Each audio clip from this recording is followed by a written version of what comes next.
কে বলবে এই ছেলে নিজেই তার মায়ের হত্যাকারী? নৃশংসভাবে নিজের গর্ভধারিণী মাকে হত্যা করে ডিপ ফ্রিজে লুকিয়ে রেখে নির্লিপ্তভাবে এভাবেই সবার সাথে কথা বলছিলেন ১৯ বছর বয়সী মাদ্রাসা পড়ুয়া ছেলে সাদ বিন আজিজার রহমান। দাবি করেছিলেন ডাকাতেরা হত্যা করেছে তার মাকে।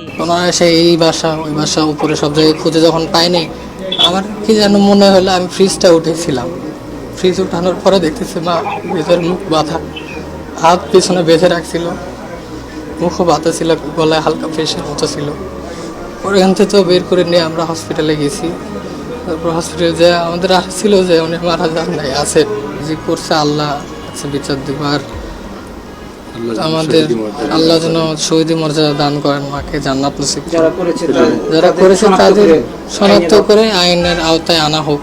অথচ ঘটনার একদিন যেতেই র্যাবের জিজ্ঞাসাবাদে বেরিয়ে এলো লোমহর্ষক তথ্য। মায়ের হত্যাকারীদের খুঁজে বের করার দাবি করা ছেলে নিজ হাতেই খুন করেছে তার মাকে।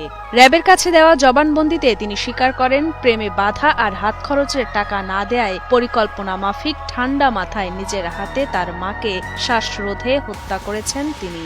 এমনকি মাকে হত্যার পর বিষয়টি ধামাচাপা দিতে লাশ ফ্রিজে লুকিয়ে রেখে কুড়াল দিয়ে স্টিলের আলমারিতে কয়েকটি আঘাত এবং জিনিসপত্র ছড়িয়ে ছিটিয়ে রেখে তা প্রচার করেন ডাকাতি বলে। মানে ছোট ছেলে যে সাদ, সেই হচ্ছে প্রথম আইডেন্টিফাই করে বাসায় ঢুকে যে তার মাকে পাওয়া যাচ্ছে না, এবং সেই হচ্ছে আত্মীয় স্বজনকে জানায় যে তার মাকে খুঁজে পাওয়া যাচ্ছে না। তার প্রেক্ষিতে তার বাবা আসে, তারপরে আজিজুর রহমান, তারপর হচ্ছে তার মামারা আসে, এসে হচ্ছে ব্যাপক খোঁজাখুঁজি শুরু করে।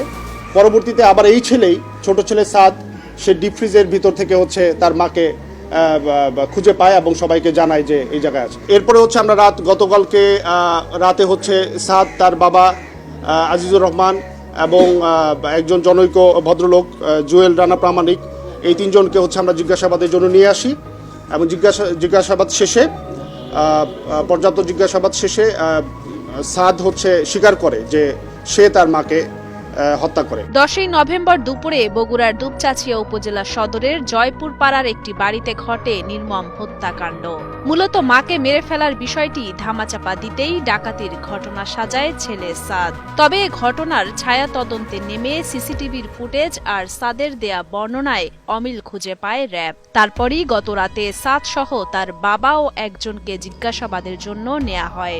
জিজ্ঞাসাবাদের এক পর্যায়ে সাদ বিন আজিজার স্বীকার করেন তার মাকে হত্যার কথা। প্রেমে বাধা আর হাত খরচের টাকা না দেওয়ার কারণেই রাগে ক্ষোভে মাকে মেরে ফেলেন বলে স্বীকারোক্তি পাওয়া যায় তার কাছ থেকে। হত্যাকাণ্ডের কারণ হিসেবে সে বলে তার একটি প্রেম ঘটিত সম্পর্ক ছিল এবং তার যেই উঠতি বয়স, তার কিছু হাত খরচের বিষয় ছিল, এবং আমরা টেকনোলজির মাধ্যমেও কিছু জানতে পেরেছি তার কিছু ট্রানজ্যাকশনের বিষয় ছিল, টাকা পয়সা লেনদেন ছিল। আমরা ধারণা করতেছি এটা হয়তো অনলাইন টুকটাক জুয়া খেলতে পারে। যাই হোক, তার টাকার একটা ডিমান্ড ছিল, সেই হিসেবে সে 500 বা 1000 টাকা প্রায় হচ্ছে তার বাবার কাছ থেকে হচ্ছে টাকা সে নিয়ে নিত আর কি, না বলে। এখন এইটা তার মার কাছে বেশ কয়েকবার ধরাও খেয়েছে এবং এটা নিয়ে তাদের ভিতরে বেশ বাকবিতণ্ডা, ঝগড়া এগুলো হয়েছে। এগুলোর প্রেক্ষিতে তার মার সাথে তার একটা ক্ষোভ ছিল মার উপরে। জানা যায় ঘটনার দিন সকালে মায়ের কাছে টাকা চেয়ে না পেলে বাকবিতণ্ডা হয় আজিজারের সাথে। তখন নাস্তা না করেই মাদ্রাসার উদ্দেশ্যে বেরিয়ে পড়েন সাদ বিন আজিজার। মাদ্রাসা থেকে 11টায় বিরতি দিলে আশেপাশে কিছুক্ষণ ঘোরাফেরা করে 12টার দিকে বাড়িতে প্রবেশ করে সাদ।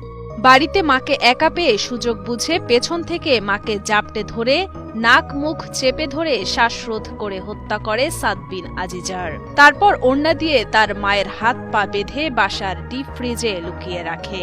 আর তারপর বাসায় থাকা কুড়াল দিয়ে আলমারি ভাঙে এবং বাসার সবকিছু ছড়িয়ে ছিটিয়ে রেখে বাসা থেকে বেরিয়ে যায়। পরে হত্যাকাণ্ডের বিষয়টি ধামাচাপা দিতে কিছুক্ষণ পর সাদ বিন আজিজার আবারও বাসায় ঢুকে নাটক সাজায় মা নিখোঁজের।